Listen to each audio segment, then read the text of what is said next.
Ada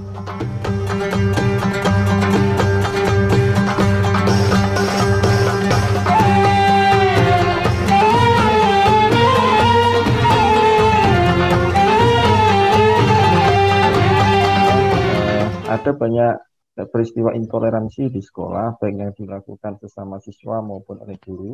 Menurut Bu Ella, apa tanggapan terhadap peristiwa seperti itu?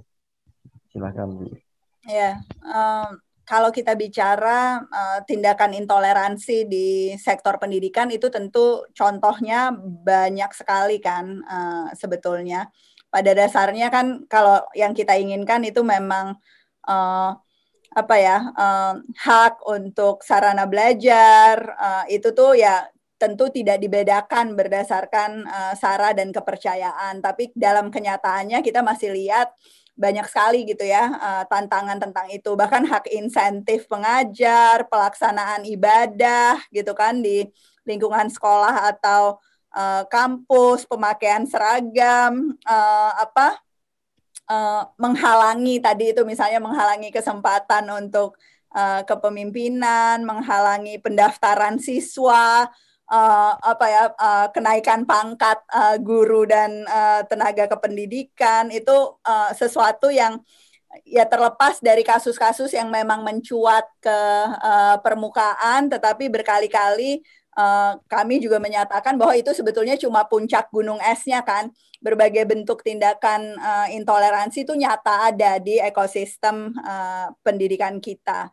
Nah, tetapi masalahnya memang kalau kita komitmennya itu kan seharusnya bukan cuma menangani pihak-pihak yang sudah terlanjur gitu ya melakukan tindakan-tindakan intoleransi. Jadi nggak bisa cuma reaktif, nggak bisa cuma sifatnya melihat ini sebagai tindakan yang dilakukan oleh oknum-oknum tertentu, tetapi sebetulnya ada aspek lain gitu ya, mencegah gimana sih caranya kita bisa mencegah masuknya ideologi intoleransi, radikalisme, ekstremisme ini untuk supaya memang kemudian jadi sesuatu yang nggak terjadi di lembaga pendidikan kita. Jadi ini yang saya rasa harus jadi fokus ke depan, selain tentu ya membina, kemudian mereduksi pihak-pihak yang selama ini melakukan pelanggaran, itu tentu juga perlu jadi bagian yang selaras gitu ya dalam strateginya. Tapi saya selalu melihat kalau lihat hasil penelitian banyak pihak kan, sebetulnya PPIM Conve,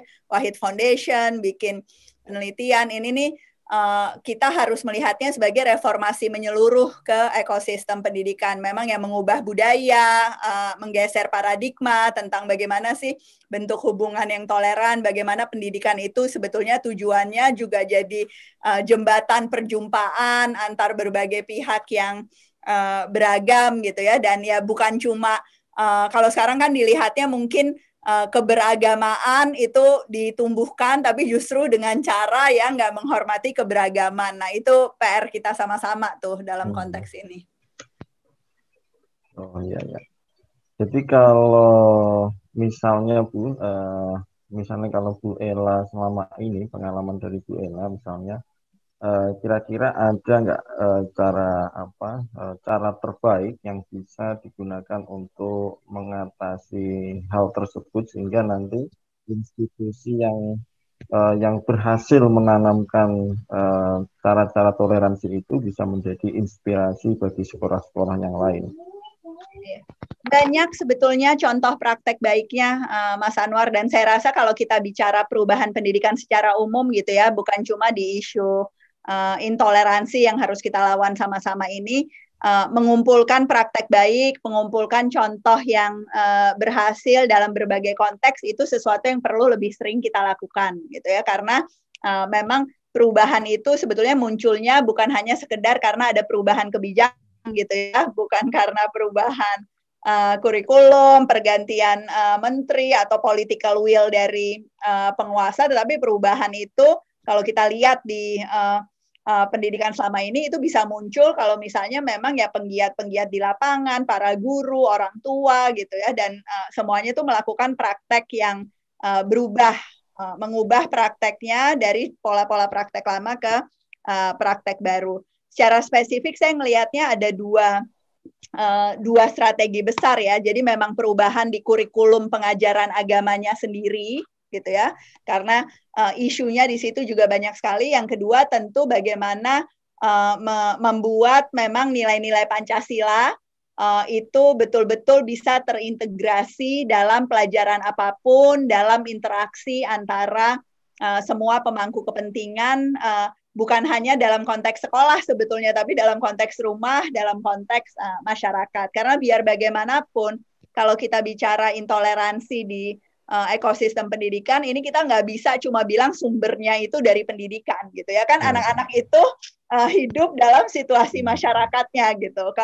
Kalau memang ada nilai-nilai tertentu yang kemudian disebarkan, dinarasikan, dan kemudian jadi bagian dari kehidupannya mereka, maka kita nggak bisa bilang bahwa anak-anak jadi intoleran, ekstremisme tumbuh dan sebagainya itu karena sekolah gitu ya. Saya sebagai orang sekolahan, sebagai guru juga nggak mau disalah-salahin aja gitu ya atas sesuatu yang sebetulnya tanggung jawab semua pihak. Kita bilang berkali-kali semua murid, semua guru itu justru karena memang kalau kita mau ada dampak yang betul-betul signifikan, anak-anak kita tumbuh, itu tanggung jawab semua pihak. Nah, kalau dalam konteks kurikulum agama, itu ada beberapa contoh gitu ya, soal bagaimana sebetulnya kurikulum agama yang baik itu betul-betul bisa mentransformasi proses penumbuhan kompetensi. Tarbiyah itu kan esensinya transformasi sebetulnya. Jadi bukan cuma menjejalkan pengetahuan agama gitu ya, memberikan hafalan dan sebagainya, tapi bagaimana proses belajar mengajar itu bisa sampai pada level beraksi, memberikan kontribusi. Nah, tapi kalau kita lihat sekarang, kebanyakan kurikulum agama, dan kalau saya bicara kurikulum ini dalam konteks yang luas ya, jadi isi kurikulumnya, kontennya, tetapi juga sebetulnya metode cara belajar mengajarnya itu masih banyak sekali dijalankan dengan pola-pola yang lama, pola-pola yang konvensional yang mungkin sebetulnya nggak sesuai dengan kebutuhan anak-anak kita sekarang. Jadi proses belajarnya itu lebih banyak belajar tentang agamanya, tapi bukan belajar dari agama. Proses belajarnya itu banyak sekali yang nggak aktif, nggak dua arah gitu ya, tetapi sistemnya lebih dogmatis, kadang-kadang sering sekali menakut-nakuti gitu kan, mensimplifikasi, sehingga pada akhirnya nggak ada tuh keinginan untuk jadi pelajar sepanjang hayat gitu ya, mempelajari agama dengan sungguh-sungguh, kemudian mempraktekkan nilai-nilainya dengan sungguh-sungguh, itu juga nggak kita tumbuhkan. Saya seringkali setengah bercanda, setengah sedih gitu ya, kebanyakan anak tuh justru minat belajarnya di pendidikan agama itu bukan makin naik gitu ya, tetapi malah makin turun, makin dia masuk ke SMP, SMA itu makin susah tuh untuk mengajak anak-anak kita untuk kemudian bisa berdiskusi, bisa melakukan proses pencarian gitu ya, mengukuhkan pemahamannya tentang konsep-konsep agama. Waktu masih kecil sih mungkin ya itu ditakut-takutin, dipaksa belajar dan sebagainya, itu masih mempan. Tapi saya pikir kita kemudian melihat betapa sebetulnya banyak banget salah kaprah gitu ya, konsep-konsep yang juga nggak difahami, penekanan yang berlebihan pada fikih gitu ya, padahal Islam tuh esensinya adalah gimana sih kemudian akhlak itu bisa dipraktekkan dalam kehidupan sehari-hari, bagaimana agama itu jadi relevan dan dekat dengan kehidupan anak. Nah, ini memang butuh reformasi besar-besaran dari sudut kurikulum, materi maupun cara implementasinya. Nah, di sisi lain ya pemahaman tentang apa itu Pancasila gitu ya, dan bagaimana cara menumbuhkannya, cara menguatkan nilai-nilai Pancasila ini di dalam ekosistem sekolah. Dan ini tentu bentuknya bukan cuma pelajaran tambahan gitu ya, atau jam tambahan, tetapi sebetulnya strategi-strategi baru yang memang pada akhirnya menumbuhkan kepedulian dan penghayatan anak. Nah, ini kita bisa ngobrol panjang nih untuk masing-masing sila tuh sebetulnya gimana sih pandangan agama tentang itu, dan seharusnya konsep-konsep seperti apa yang perlu ditumbuhkan gitu ya untuk betul-betul bisa membuat Pancasila itu membumi di ekosistem pendidikan kita. Tapi Bu Ella tadi menariknya, Bu Ella apa namanya, seperti apa, memberikan tanda kutip terhadap pola lama yang pola lama pengajaran keagamaan yang diajarkan di sekolah-sekolah, khususnya sekolah dasar. Nah, saya ingin bertanya kepada Bu Ella, apakah mungkin anak-anak ini diberikan eh, pengajaran keagamaan dengan sistem di perguruan tinggi, atau menurut Bu Ella seperti apa pola baru yang seharusnya diajarkan kepada anak-anak sehingga relevan, tapi bisa memunculkan penghayatan, langsung aplikasi nilai-nilai keagamaannya sudah terinternalisasi lah di dalam kehidupannya sehari-hari itu. Saya sebetulnya mau koreksi sedikit sih apa yang saya sampaikan tadi. Kalau bicara pola lama itu jangan dipertentangan dengan pola tradisional gitu ya, karena di satu sisi saya percaya sekali seperti pola pesantren yang tradisional gitu ya, pendekatan-pendekatan dulu itu sebetulnya punya sisi-sisi yang sebetulnya secara pedagogi itu sangat amat modern gitu ya. Jadi kalau saya bicara pola lama itu lebih ke cara-cara yang biasa digunakan selama ini di sekolah-sekolah dan contoh dari miskonsepsi atau salah kaprah gitu. Nah, tapi banyak sekali pola lama. Saya ingat kalau Abi cerita tentang proses pengajarannya di pesantren gitu, misalnya yang betul-betul itu sederhana, nggak ada tuh yang namanya nakut-nakutin, justru sangat humoris gitu kan, maksudnya betul-betul dimulainya dari cerita, memanusiakan hubungan, menekankan pada keikhlasan antara guru dan murid, itu kan pola tradisional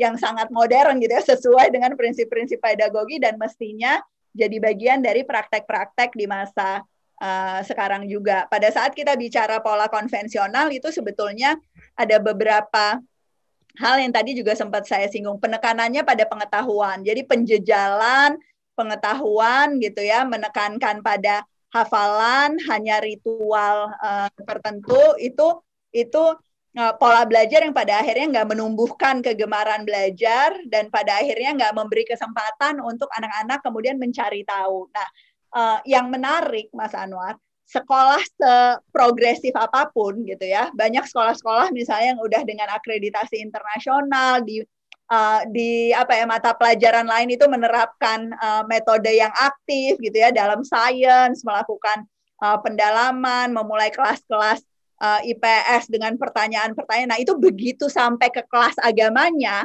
itu tuh kayak berubah total gitu ya. Seolah-olah yang namanya proses inquiry, mencari tahu, mengajukan pertanyaan-pertanyaan yang sulit gitu ya, itu ditinggalkan gitu. Nah, kemudian praktek khusus di kelas agama atau di guru agamanya itu kemudian menjadi sangat berbeda dengan pengalaman yang didapatkan oleh murid-murid itu dalam konteks lain gitu. Seolah-olah ada cara yang benar gitu mengajarkan agama yang sebetulnya cara itu adalah bukan cara-cara yang berpihak pada kebutuhan anak, bukan cara-cara yang sebetulnya terbukti efektif untuk menumbuhkan kompetensi yang utuh untuk mencapai tujuan tarbiyah tadi gitu ya, transformasi. Jadi kalau ditanya bagaimana membuat relevan ya dimulai dari pertanyaan anak gitu kan, sebetulnya apa yang ingin tahu, apa yang ingin dia ketahui, dan seringkali dalam kondisi di mana informasi itu sudah begitu terbuka saat ini, kemudian begitu banyak keingintahuan atau pertanyaan-pertanyaan yang biasanya tuh bukannya dikembangkan atau didiskusikan, tetapi ditutup gitu ya, dihambat percakapan-percakapannya justru di kelas agama. Nah, ini yang kemudian membuat murid-murid kita itu kemudian lari pada sumber-sumber informasi yang lain gitu ya, yang justru mungkin validitasnya gitu, kemudian nilai-nilai yang ingin disampaikan itu justru ideologi-ideologi yang mungkin nggak sesuai dengan nilai-nilai yang dipercaya oleh guru dan orang tua. Tetapi jangan salahin anaknya gitu, karena anak ya cuma berusaha mencari cara untuk memenuhi keingintahuannya, untuk memuaskan sebetulnya dahaganya, mencoba memahami sebetulnya apa sih yang kita maksud dengan Islam, apa kaitannya dengan kehidupan sehari-hari. Jadi membuka komunikasi untuk isu-isu yang justru sulit gitu ya, membahas konsep-konsep yang esensial dalam Islam itu justru pengalaman-pengalaman yang penting sekali gitu ya kita berikan pada Oh. anak-anak kita.